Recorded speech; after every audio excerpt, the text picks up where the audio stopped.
Bonjour, bienvenue à l'émission. C'est un grand plaisir pour moi de recevoir aujourd'hui Serge Cam. Il est reconnu comme étant un enseignant exceptionnel. Il a fait carrière dans l'enseignement. Il a enseigné aux enfants qui sont atteints de déficience intellectuelle, aux adolescents qui ont été malmenés par la vie, aux adultes décrocheurs. Moi, j'aime beaucoup son approche à l'écriture, son approche à la vie. Il écrit, c'est sa façon privilégiée de communiquer, mais il n'écrit pas de la fiction. Il écrit ce qui vient de son cœur et qui est fondé sur ses expériences. C'est un grand plaisir de le recevoir aujourd'hui, m'entretenir avec lui.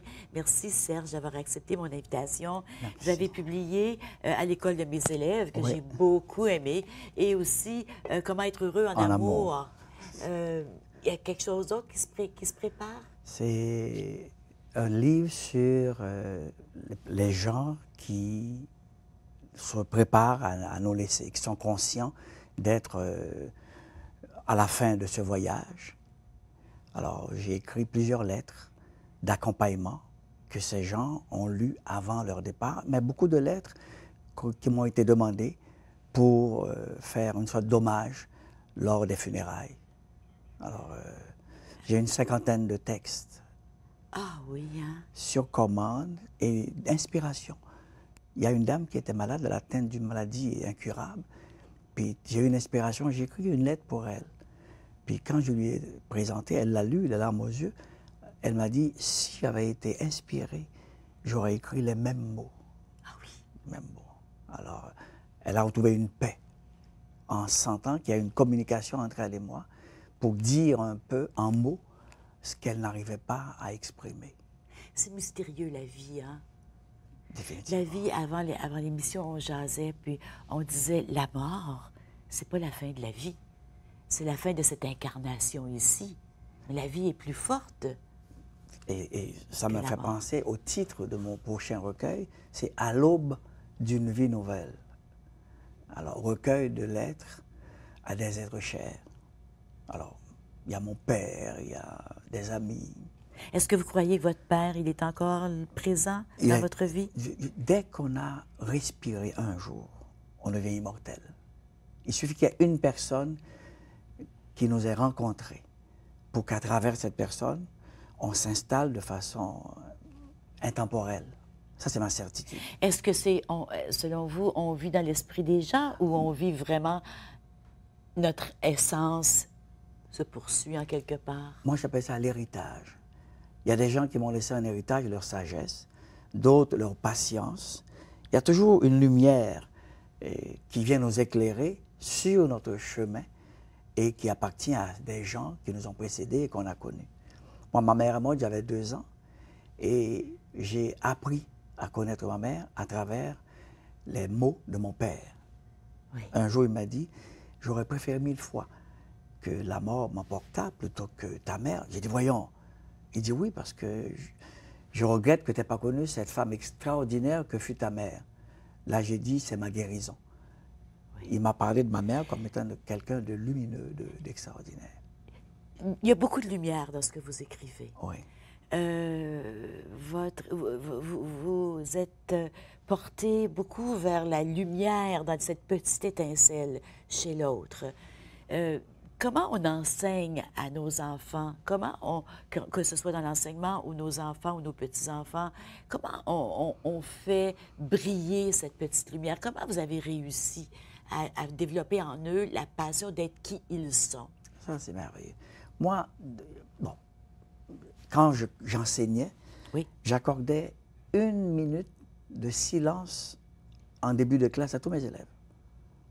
Il y en a qui m'ont reproché de les inviter à prier. J'ai dit non, jamais dit prier. J'ai dit 1 minute de recueillement, de préparation à l'apprentissage, de ce qui vous attend. Alors les gens se recueillaient, fermaient les yeux. Puis finalement, je leur disais, écoutons le silence. Il y a un qui m'a dit, voyons. J'ai dit oui. C'est pas souvent cette occasion qui est offerte d'écouter le silence. Puis sincèrement, il y en a qui m'ont avoué avoir entendu le silence, écouté le silence. On n'a pas beaucoup d'occasions de recueillement dans une journée.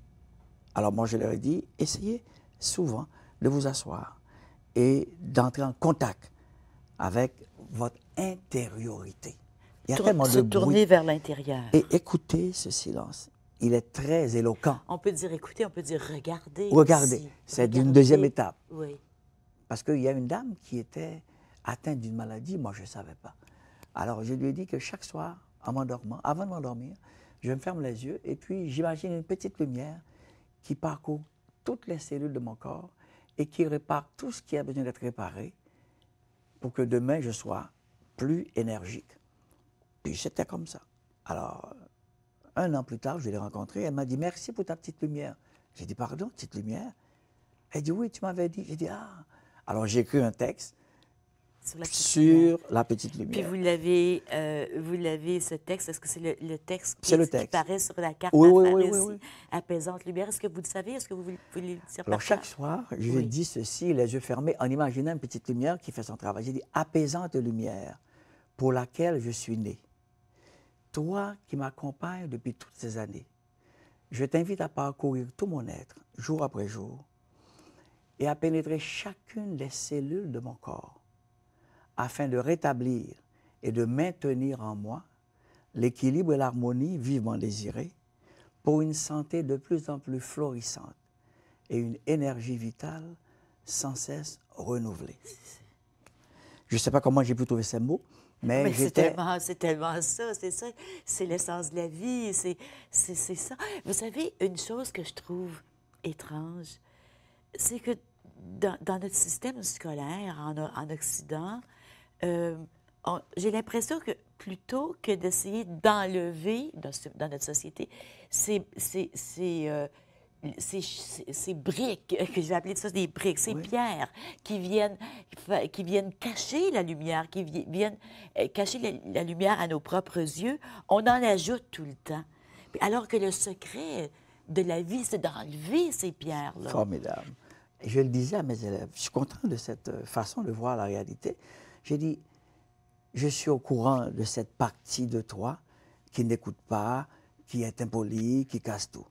Là, il y a la partie en toi qui est capable d'écouter, d'être calme et d'être respectueux, que je suis prêt à lui parler. Il dit, comment ça? J'ai dit, non, tu m'as assez montré ton côté pas gentil.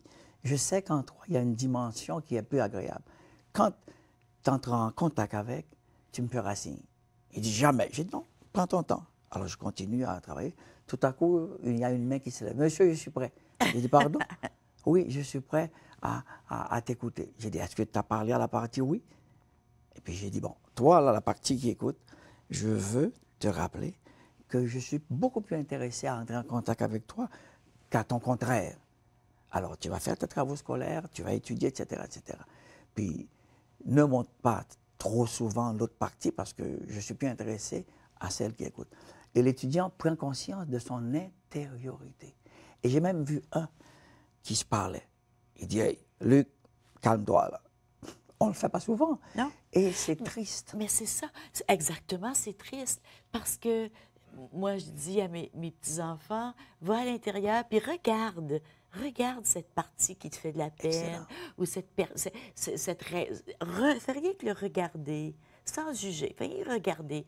Et le regard va faire en sorte que ça va se dissoudre. Mais Excellent. trop souvent, on attend que les enfants soient adultes. On va traiter les parents, les personnes qui causent les problèmes. Mais l'enfant, on le laisse avec... On ne lui apprend pas alors qu'il est très fertile pour cet apprentissage. On ne lui apprend pas nécessairement ce que vous venez de nous dire. Moi, ce sont les jeunes qui m'ont appris ça. Oui. Parce que c'est tellement facile de taper sur la tête de l'autre en disant « tu ne l'écoutes pas, tu fais pas ci ». Alors qu'il y a une lumière en l'autre dont l'intensité a été tellement réduite que l'enfant ignore que cette lumière qui l'accompagne est utile et l'habite. Moi, je parle toujours, quand quelqu'un... Ça arrive que les gens s'emportent. Je dis, OK, quand tu vas être calme, on se parlera. Voyons, ou non. Quand tu vas être calme, on se parlera. Parce que là, on crie, c'est pas communiqué, ça. Voyons, t'as peur de la chicane? Je dis, oui, j'aime pas les tensions inutiles. Quand tu vas être prêt, on se parlera. Et je le fais avec mon épouse. Oui. Quand il y a une mésentente, je dis, OK, quand on va être prêt à échanger de façon écologique, Mais façon écologique, écologique, on se parlera. de lumière à lumière, Et là, de c'est cœur plus... à cœur. Mais oui, parce qu'on ne s'écoute pas quand on s'emporte. Et Est-ce que même, vous diriez que cet être qui se met à crier, c'est pas la vraie personne? c'est une partie d'elle. C'est une Parce qu'on ne partie peut pas d'elle. rejeter cette Non. partie, elle fait partie de nous. Et elle est utile pour nous défendre. Est-ce que c'est ce qu'on appelle l'ombre? L'ombre, très souvent? Jean Bouquet l'appelle l'ombre. Oui. Et cette partie est utile, c'est ce qui fait l'équilibre. Oui. C'est pourquoi dans mon texte, j'ai écrit l'équilibre et l'harmonie vivement désirés. On est tous des êtres à la recherche d'équilibre. Et on est trop porté à mettre sur la balance le côté déséquilibré de l'autre. On l'oublie. Et un jeune m'a dit, monsieur, je ne suis pas que ça. J'ai dit, tu as raison. Tu n'es pas que l'étudiant qui a des difficultés en mathématiques. Non. Tu as des forces en français, dans d'autres matières. Et Dans les sports, Oh, dans oui, les arts, voilà. dans la cuisine, ça peut être plein d'autres forces. Qu'on oublie. Oui. Comme la mère qui reprochait à son fils d'avoir 90 en géométrie, alors que le jeune avait 100 en algèbre. Il dit, mais tu ne mets pas l'accent sur les 100 sur 100 que j'ai eu en algèbre. Tu me reproches d'avoir pas 100 sur 100 en géométrie, mais c'est une bonne note. La mère a dit, je présente mes excuses. Je suis trop porté à voir ce qui ne marche pas plutôt que ce qui marche. Oui. Et dans la vie de tous les jours, c'est ce qui se passe entre nous. Est-ce que vous avez comme approche privilégiée à la communication l'écriture? Oui. Est-ce que c'est parce que ça vous donne le temps d'aller à l'intérieur? Pourquoi l'écriture? Et pourquoi vous préférez l'écriture à l'oral? Ça c'est bien dit parce que je viens d'un pays où on n'avait pas le droit de parler. Vous êtes haïtien. Mais vous êtes arrivé ici en 70. Oui. Je suis arrivé en Haïti en 1970. 47 ans, 50 ans. Vous êtes ici. Mais j'ai été marqué par les racines. Les racines restent, oui. Même parler aux gens, on n'a pas le droit de regarder les gens dans les yeux. Oui. C'est ici que j'ai appris à regarder les gens dans les yeux. Parce que c'est une sorte d'impolitesse. Oui. Baisse les yeux quand je te parle. On l'a appris. Alors dire ce qui nous dérange, c'est interdit. Alors c'est pourquoi j'écrivais. J'écrivais, parce que j'étais incapable de me taire face à l'injustice, face au silence, comme paralysant des adultes. Hein? Puis les gens ne parlaient pas parce que c'était une façon d'éviter le pire. Mais après, comme disait l'autre, ce que tu as du mal à dire se transforme en maladie. Ah, ce que tu as du mal à dire se traduit sous la forme d'une maladie. On va prendre une petite pause. Oui. On revient là-dessus. Restez avec nous. On revient tout de suite. Oui, parce qu'on a des...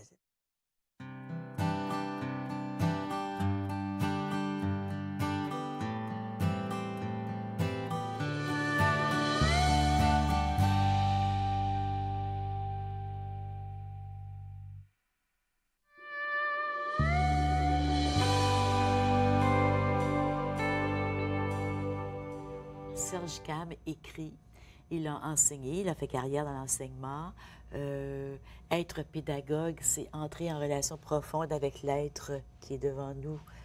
C'est de se mettre à sa place pour lui permettre de développer son plein potentiel. Excellent. On va voir tantôt le fondement de la pédagogie que vous avez suivi. Je sais que vous avez étudié avec Gérard Saint-Arnaud, que moi aussi j'ai connu, j'ai étudié avec lui aussi.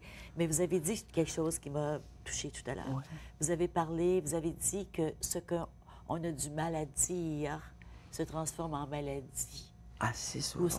Quand on ne peut pas parler, quand on ne peut pas dire, prendre parole pour dire ce qu'il y a dans le plus profond de soi, ça se transforme en maladie. Oui, ça c'est Jacques Salomé qui l'avait dit, et puis ça me rejoint.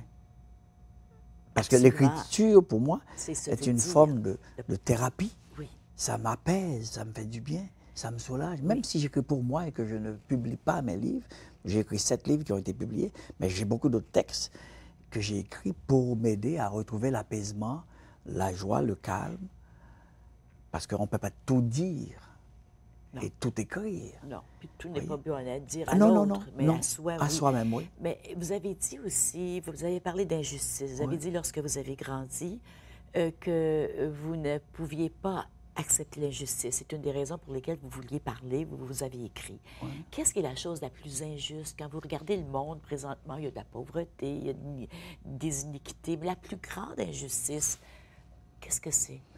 C'est ne pas tenir compte du point de vue de l'autre. ne pas laisser l'autre se dire. Hein? Parce qu'on oublie souvent de dire « qu'est-ce que tu as à dire? Hein? Ah, est-ce que tu m'entends? Est-ce que tu entends ce que je dis? » Mais il ne suffit pas de dire, il faut l'entendre et y répondre.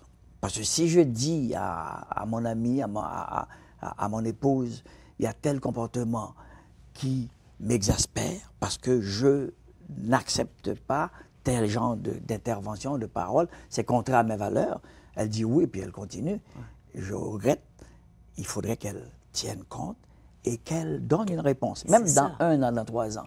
Tu peux ne pas être prêt ou prête à répondre à la demande de l'autre, mais tu dis oui, j'entends ta demande et je m'engage à cheminer pour trouver une réponse. Oui. Ou bien ça t'appartient, tu es responsable de ce désir, tu vas toi-même trouver une façon de combler ce désir, mais au moins une réponse. Oui, oui, oui. oui, oui. Et c'est pourquoi dans les pays où il y a une dictature, les gouvernants s'attaquent aux médias.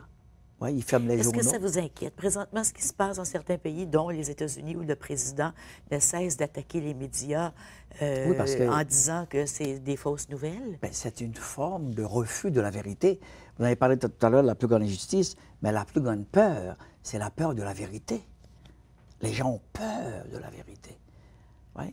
Et quand je parle de vérité, je pense à ce qui est à elle-même son propre critère. Quand je dis que telle chose est vraie, même si, en vérifiant, on dit oui, c'est vrai, je peux avoir inventé ça. Donc la vérité seule peut dire oui, c'est vrai. Oui. Si je vous dis qu'il pleut et vous me faites confiance, vous allez sortir en prenant votre parapluie. Mais si vous dites je vais vérifier avant, vous avez ce droit. Oui. Hein? Mais douter de la vérité, douter de la parole de l'autre. Oui, puis la vérité aussi, c'est la parole de l'autre. C'est aussi souvent la vérité. Quand je reviens à mes pierres de tantôt qu'on met, avec lesquelles on vient cacher notre petite lumière, les pierres, c'est quoi? C'est des croyances, c'est les opinions, c'est les interdits. Les interdits non fondés. Oui, les interdits non fondés. C'est toutes des traditions qui n'ont pas été réfléchis, puis il est temps qu'on les change. Oui. Plein de choses, toutes sortes d'habitudes culturelles. On en a plein à l'intérieur. Et on est tellement convaincus que c'est la vérité que ça fait mal de se faire dire... On les interroge plus. On les prend pour acquis. Oui. Après, on dit, mais est-ce que c'est vrai? Est-ce que c'est nécessaire? Est-ce utile? Est-ce que ça m'aide à croître? C'est ça pour moi. Il faut que ça m'aide à grandir. Oui, comme par exemple, on essaie d'enseigner aux jeunes à trouver un travail, à choisir un chemin d'études dans lequel il y a du travail. Mais c'est peut-être quelque chose qui ne correspond pas du tout à ses intérêts. Qui ne va pas l'épanouir. Qui ne va pas l'épanouir. Mais quand on dit à des parents, bien, laisse-le devenir artiste. Il veut devenir artiste. Il veut faire de la musique ou il veut faire du théâtre. Mais les parents, ça peut faire mal à l'intérieur. Mais c'est le respect. Parce qu'on ne fait pas les enfants pour soi-même, on fait les enfants pour eux-mêmes. Il faut savoir lâcher prise, faire confiance. On fera, ça c'est ma certitude absolue, on ne fera jamais trop confiance à l'autre, qu'il soit adulte ou enfant. Là, il a la responsabilité de prouver qu'il mérite cette confiance. Et quand on fait confiance à l'autre... Qu'est-ce que ça veut dire, mériter la confiance de l'autre? Ça veut dire que si tu me dis que jamais je prendrai le volant en état d'ébriété, je te passe les clés de mon auto. Je n'ai même pas le droit de douter que tu ne vas pas respecter ta promesse. C'est ça. Si tu ne respectes pas, c'est ta responsabilité de donner une réponse. Moi, ce serait une insulte que de douter de toi. J'aime beaucoup mieux, je préfère faire confiance que de t'insulter en manquant de confiance. Oui. Ça, j'ai toujours dit ça à mes filles, j'ai 3 filles. Oui. Je te fais confiance. Je n'ai même pas le droit de penser que tu ne mériteras pas cette confiance. Puis faire confiance que la personne va être fidèle à elle-même. Oui. Et si elle n'est pas fidèle, elle a une chance de se reprendre. Oui. Je ne la condamnerai pas parce qu'on n'est pas des anges, heureusement. Sinon, on ferait concurrence aux anges. Alors, on n'est pas parfait. Et on est en train de croître. Se rappeler qu'on est sur le chemin de la croissance mutuelle. Et ne pas lancer la pierre à l'autre parce que l'autre n'est pas conforme à nos désirs. Ben non. Puis chacun a le droit d'être comme il est. Ça, c'est pas toujours facile à accepter. C'est pas toujours facile à accepter. Fais ce que tu veux. La seule question, es-tu bien? C'est ça. Es-tu C'est bien? dans cette... Es-tu bien? Est-ce que tu te sens... C'est ça. C'est là où il faut être fidèle. Voilà, es-tu bien? Et dans quelques années, quand tu prendras un miroir, te reconnaître. Dire, ça, c'est moi. J'ai 20 ans, c'est moi. J'ai 30 ans, c'est moi. J'ai 80, c'est moi. Je ne me suis pas trahi. C'est ça, Je ne être suis fidèle pas à trahi. soi-même. Oui, oui.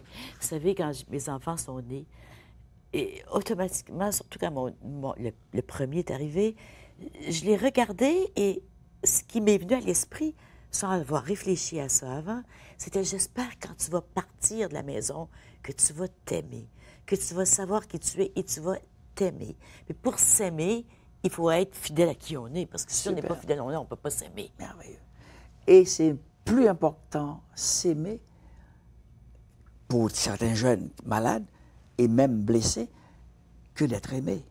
On ben souhaite oui. aimer être aimé, mais même si j'aime l'autre, si l'autre ne s'aime pas, l'autre ne comprendra pas mon amour. L'autre ne l'accueillera pas. Elle ne l'accueillera pas. Alors je dis aux jeunes, quand j'enseignais, je disais, essayez de vous respecter assez pour vous aimer. D'abord. Mais vous aviez toutes sortes de façons. On a déjà fait une émission à l'école de mes élèves, Oui. publiée aux éditions du Vermillon. Oui. Un merveilleux livre. Vous nous parlez de comment Oh, puis il y a l'histoire, je n'ai pas apporté le livre, La Petite Louve. La petite vous blessée, oui. La Petite Louve blessée, où vous... Oui, on va montrer le livre, on va montrer le livre Oui. pour que les gens qui veulent aller se le procurer... Il a épuisé presque, là. Il est presque épuisé, Oui. mais il va falloir en faire une nouvelle édition, Oui, les oui. éditions du Vermillon. À l'école de mes sinon, élèves. ben, vous invitez Serge Cam à aller parler à votre groupe. Mais vous avez toutes sortes de façons d'aider l'enfant à s'aimer, mais puis à reconnaître et à mettre de la lumière sur les traumatismes qu'il a vécus, les Oui, petits et les oui. grands. Et à regarder en avant. Et à regarder en avant, et à guérir ça, et pas laisser ça s'accumuler jusqu'à ce que je sois adulte, puis j'aille voir un psychothérapeute. Définitivement. Ça peut se éclairer. On peut donner des outils à nos enfants pour qu'ils fassent ce nettoyage Oui, de oui, lumière oui. à tous Et les prendre jours. contact avec soi-même. Oui. Être en contact avec soi, Oui. se reconnaître pour que si je dis quelque chose de l'autre, l'autre dit non, c'est pas moi ça. Ça, C'est ça, ça. j'aime entendre ça. Un étudiant, non, monsieur, ça, c'est pas C'est moi ça. Et il nous reste quelques minutes. Un de vos fondements, les fondements pédagogiques que vous avez suivis, que vous avez été enseigné par Gérard Saint-Arnaud, c'était l'agir Suis l'être. Nourrir l'être. Et l'agir va suivre. Et l'être, c'est cette, L'être, c'est cette richesse lumière à intérieure l'intérieur. qu'on n'arrivera jamais à Est-ce mesurer. que vous avez un site web? Bon, j'ai faudrait- pas de site web. Il faudrait que vous j'aurais en ayez un pour mettre la petite c'est- pensée dessus. Hein? Peut-être. Je vais y Oui. penser. Oui. Apaisante lumière. Être en contact avec la Vous pourriez les lumière. mettre aux éditions du Vermillon. Peut-être. C'est ça. La petite lumière. Et Apaisante lumière. C'est tellement beau. Moi, je on vais la est garder né, à on côté. est né pour la lumière et Oui. on est porteur de Oui. cette lumière pour soi et pour l'autre et pour les autres. On l'oublie. Oui. On l'oublie. Oui. C'est pour rien que quand on voit des personnes qui ont atteint un certain niveau de sagesse. bien-être, de sagesse, on les voit lumineux. Voilà. Mais c'est parce qu'on a la lumière en soi qu'on peut voir la lumière en l'autre. Oui. Ceux qui ne l'ont pas ou qui ne sont pas en contact ne la voient pas. Bien, tout le monde l'a. Mais On il y en a- a qu'on ne l'est pas en Ils contact. tamisent, ils baissent C'est ça, l'intensité. oui. Ils ne sont Et pas ce qui baisse, conscients. je pense que ce qui baisse l'intensité, et puis vous l'avez dit, c'est toutes ces Blessures. contraintes inutiles, ces croyances, ces opinions, surtout les opinions négatives qu'on a de soi-même. Et des blessures. Des blessures. Et dire à l'autre, tu es beaucoup plus que ta blessure. Oui. Tu es beaucoup plus que Et- ce qu'on dit de toi. D'où l'importance de créer des milieux comme ceux dont vous nous parlez dans Oui. vos livres. La responsabilité des parents, des enseignants, c'est de créer ce milieu où la personne peut se faire confiance et faire confiance à l'adulte. Bravo. Qui lui aide À se réaliser. à se réaliser, à devenir lumineux. Bravo. Là, on attend avec impatience votre livre À l'aube d'une vie nouvelle. nouvelle. À l'aube d'une vie nouvelle. Parce qu'on est en marche vers le meilleur en nous. Oui. Puis c'est une école qui n'a pas même pas de récréation. Est-ce que vous voulez dire que la vie, c'est une école? La La vie sur Terre est une école? On est en train d'apprendre. Il y en a qui mettent plus de temps à apprendre que d'autres. Il y en a qui retiennent les leçons de la vie. Il y en a qui ne les retiennent pas, malheureusement. Monsieur Cam, vous allez revenir nous voir, hein? Ma réponse est déjà oui, si on m'invite. Ben Ça oui, fait je vais vous plaisir. inviter. Merci, Merci beaucoup. infiniment. Ça a été C'est à un moi, merci. grand plaisir encore. Merci. Merci à vous aussi d'avoir été avec nous. Je vous souhaite une belle, belle fin de journée. Puis je vous souhaite tout l'amour du monde.